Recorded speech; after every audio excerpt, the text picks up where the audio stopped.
photographers have the luxury of working with models, but not all of us get people who are trained to be in front of the camera or do that for a full-time job.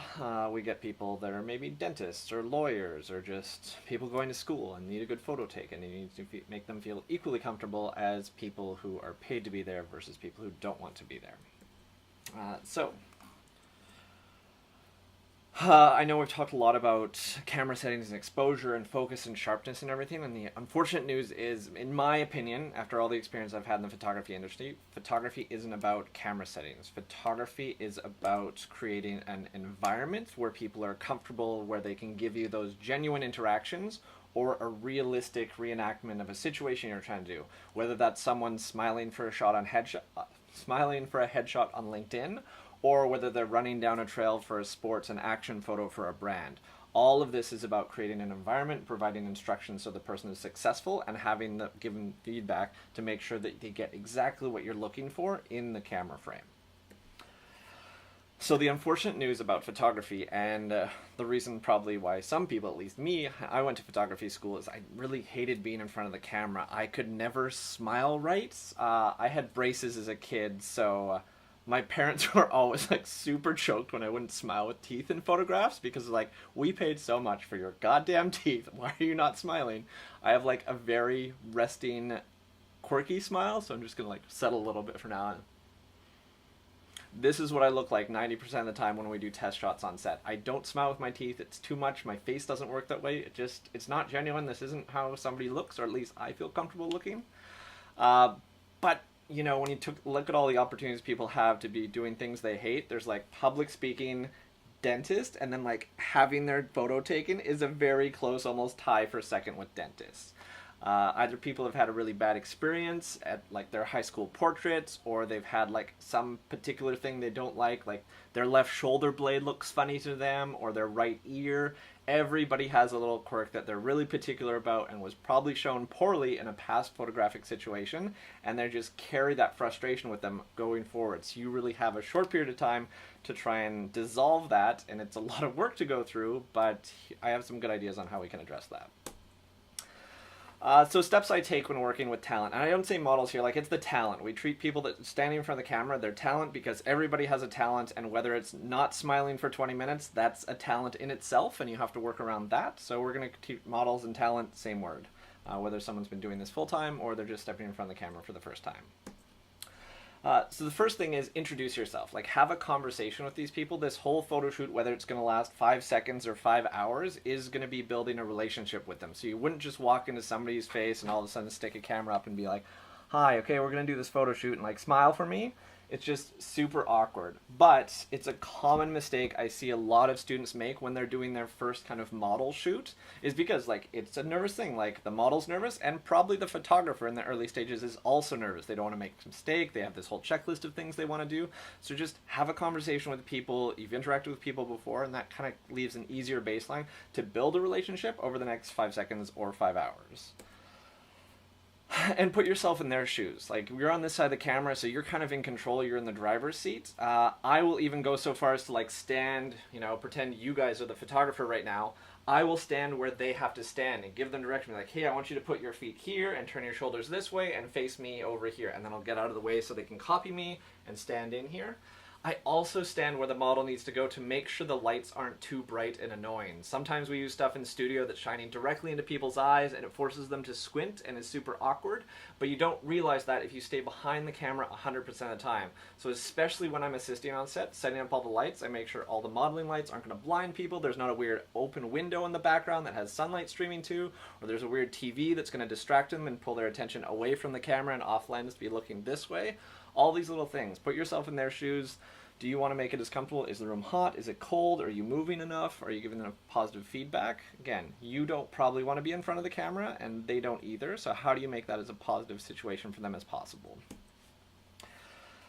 Always have a specific goal, even if it's just, hey, I'm going to get you to stand still, shoulders this way, facing me for the next 10 minutes. Like, people latch onto goals, and they really, really resonate with confidence.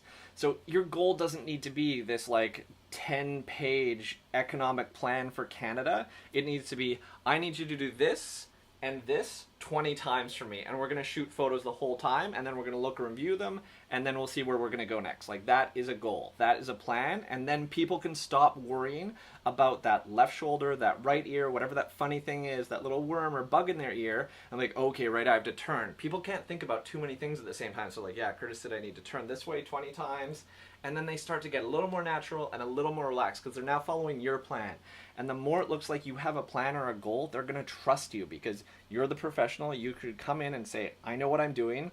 These are the results we're going to get because of the steps we're going to take together. It's the same thing if you walked into a mechanic's garage and like, what are you going to do to fix my car? It's like, I don't know, like, I think I'm maybe going to hit it with a hammer, go for a coffee break, and think about it a little bit. Doesn't really like instill confidence in a human. So really, have a specific goal. Don't worry if it's not a great goal, but as long as you've got a goal for them to follow, you'll come up with the next one right after as you build on those ideas. The biggest thing is verbalizing this. A lot of people will have this like, they'll have done like a day of prep. They'll be like, okay, cool, we're going to go to Gastown and we're going to go to like this location, this block. We're going to do a headshot over here. We're going to do a full-length portrait over there. And then they won't tell anybody. As a photo assistant, I am very annoying to my photographers because I ask probably more than I should details about what's happening with the shoot, because the more I know, the more prepared I can be.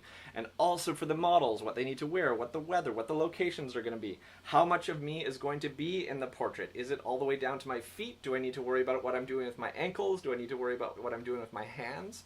All of these things, the more everybody knows on set, the easier it is for them to help you accomplish that goal. So don't just do all the thinking yourself, do verbalize it, even if you're going to only give them pieces at a time that are relevant. It's still worth sharing it with everybody that's working with you trying to make this.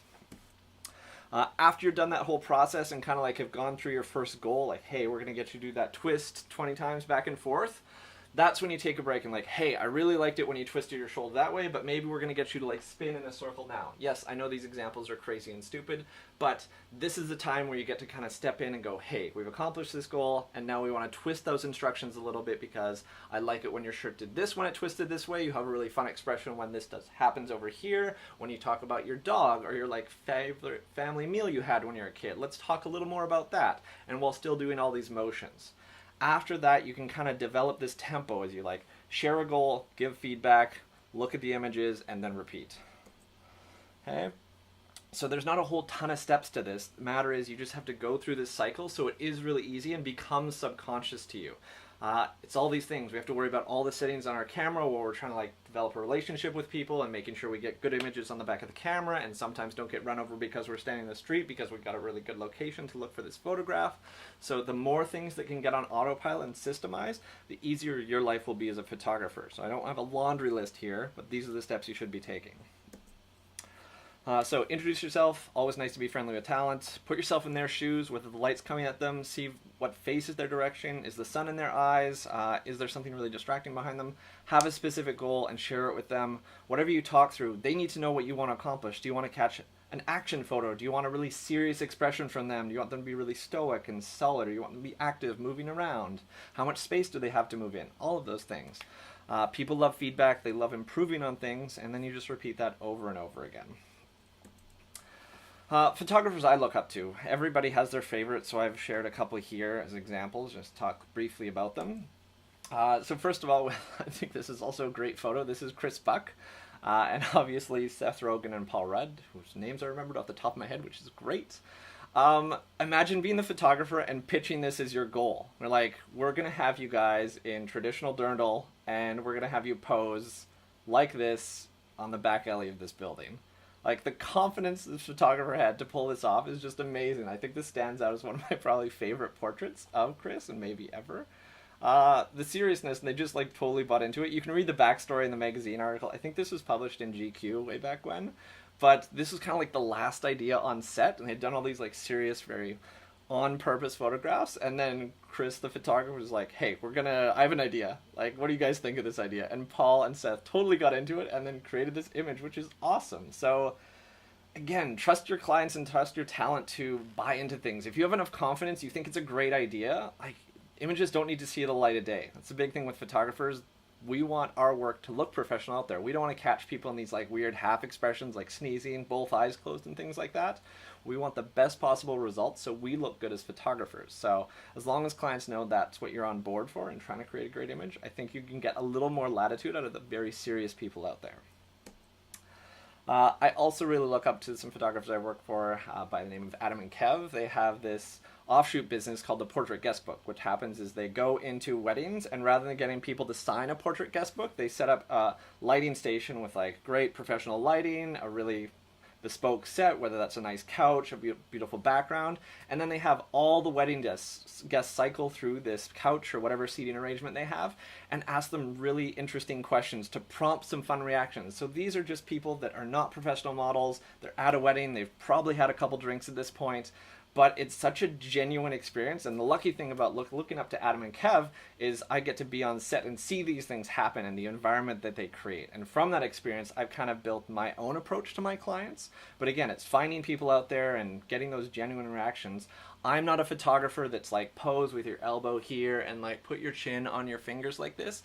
That's what I was trained to do in school, and it always felt so uncomfortable and static, and I didn't really get to talk with people because you didn't want them to move too much once you got them into position, and that felt really uncomfortable to me. So until I saw this approach where you could just like have nice banter and heckle your clients and ask them really awkward questions about their childhood, about their current relationships, how they got there that day, favorite color, if they had to cook a wild animal, what would it be? Like all these little weird questions prompt amazing expressions out of people, and you get them looking like they do when they're with their friends. And that's what makes for a great portrait of somebody, is when they can let down their walls and treat you like a friend.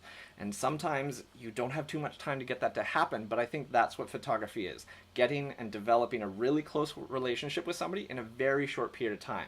So developing that trust comes out of having a plan, having some control, showing that professionalism, and just not worrying about anything going bad. Last but not least, one of my other favorite photographers I looked up to is Christy Graham. So Christy Graham is a wedding photographer, and wedding photographers really have it cut out for them because they're with their clients for 8 to 12 hours straight. I always make this joke whenever I do my own weddings, like you have to pick your photographer because you're basically going to be on their hip the whole day, and you better be able to like tolerate or be best friends with them. Somebody could be flying in from Bulgaria and they get maybe like 1 to 2 minutes with the bride and groom before they have to do all their little handshaking around the room. But the photographer, the person who probably knows them the least, gets the most time without them through the day. So what I learned a lot from working on wedding sets and things like that is you can take a break and step back from things and just be a part of the event. You don't have to be asking people to pose and all that. You can just be an observer. And I think reading the room is another big component of photography, because if you're in the people's faces, it becomes a little more about the photography and a little less about the event. So yes, sometimes you have to step back and you might miss a little bit of a moment, but those people are there to experience those relationships and those interactions. If there's no way for you to be in a kind of unannoying space, like having a camera right up in their faces while they're having like their first hug after seeing someone in 5 years, it doesn't make for the best impression and ends up being super awkward. So Christy does a great job, I think, of getting these quiet moments and just great images still, even though she's not up there getting people to pose, directly interacting with them. Reading that room is really, really important. As for what I've learned, I resorted to not putting myself in the slideshow of people I look up to because that would be way too narcissistic of me. So I put these slides in instead. What I've learned as a photographer is, first of all, get used to shooting with your camera to your face. It's really awkward at first. I'm even going to do it now, and it's still awkward for me 10 years later. If you're having a conversation like this, habit is for people to go and get the camera away from the face so they can connect with someone. But the thing is, as soon as the camera's away from your face, that's when someone's going to have a great facial expression, and then you're going to have to get this back up here or you're going to miss it. So either you've got like perfect framing on their face and you're ready to press the shutter button over here. I just find it easier as soon as I meet my clients. I'm like, hey, nice to meet you. Let's start taking photos. And even when I'm talking, I will keep my camera in my face so I can react to that moment right away. As soon as I get that great smile, that awesome expression, that funny little quirk in their face or cheek, or that little spin, or them looking off to the side to their partner and having that really special smile, talking with your camera to your face is really difficult, and even to me feels uncomfortable right now because there's a barrier here. But as photographers, we need to get used to this because that's what makes for great photos, being ready for that moment when it happens. You've asked these questions, you've come up with these really cool goals. You don't want to miss that point in the conversation where that clicks, and you can't miss that with your shutter. So that's camera to your face.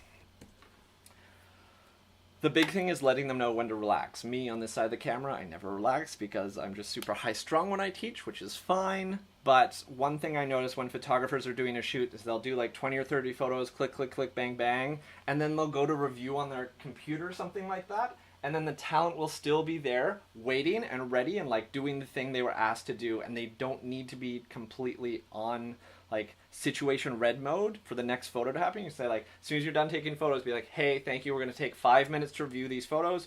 Grab a glass of water, relax, grab your phone, check messages, go to Twitter, whatever. We're going to look at these and we'll let you know when we're going to start up again. That tiny interaction is huge, because you can imagine over the course of a really long photo shoot, if you're just ready to go all the time, it is super stressful and draining, and then over the day your photos are going to get less and less high quality because the model is going to be more drained than they need to be. Okay. And no matter what, everything is going as planned. The lens could fall off the camera, you could run out of battery, there could be a bright pink poodle in the background that won't go anywhere, but everything is going positively because, again, as I talked about, public speaking, dentist, photograph, people are just waiting for their biggest fear to be realized, for them to look terrible on camera, for them not to have a good smile, for their teeth to show, or that like weird nose thing that they got from breaking it in college when they were swimming show off in a bad way. They're just waiting for it to go horribly. So no matter what, everything's going great. If the CF card isn't reading, the back of your camera's corrupt, you spilled coffee on your jacket, everything's going great. You need to maintain positivity no matter what through the whole thing, because people feed off that. I talked a little bit about in my last episode, even when you're reviewing Kodos, if I see something I hate, I will say in my head, I love this, because to me, I'm getting rid of all the mistakes by getting them out of the way. So I'm like, oh, this one looks great. I could be looking at a terrible photo. They could be sneezing and it's not going to be coming out of their nose. I'd be like, this is awesome. And they'll ask, can I see? I'll be like, no, sorry, see it after the review. But that's the reaction you need to have to even the mistakes. Because as soon as people see that you're like, oh no, that's the worst, they're going to start spiraling and it's going to become this negative feedback cycle. So even if they're making mistakes, if they're making mistakes, if you're making mistakes, everything's going exactly as planned. Those are my tips for this. So I hope you take this to your next photo shoot. You can review this video and talk through and ask any questions, because there's a whole lot of little innocuousies, not sure if that's a word, that happen on photo sets depending on the genre of photography you're shooting, whether it be portrait, lifestyle, editorial, and whether people have 5 minutes with them or 5 hours. It really changes the type of interaction you want to have with them and how you build that trust. If it has to be quick and dirty, there's a different approach to if it can be like a little bit of a slow burn and you build over time, and what the shots and locations you pick for that build. So I hope you enjoyed the video, and I will see you all next time we stream. Have a good evening.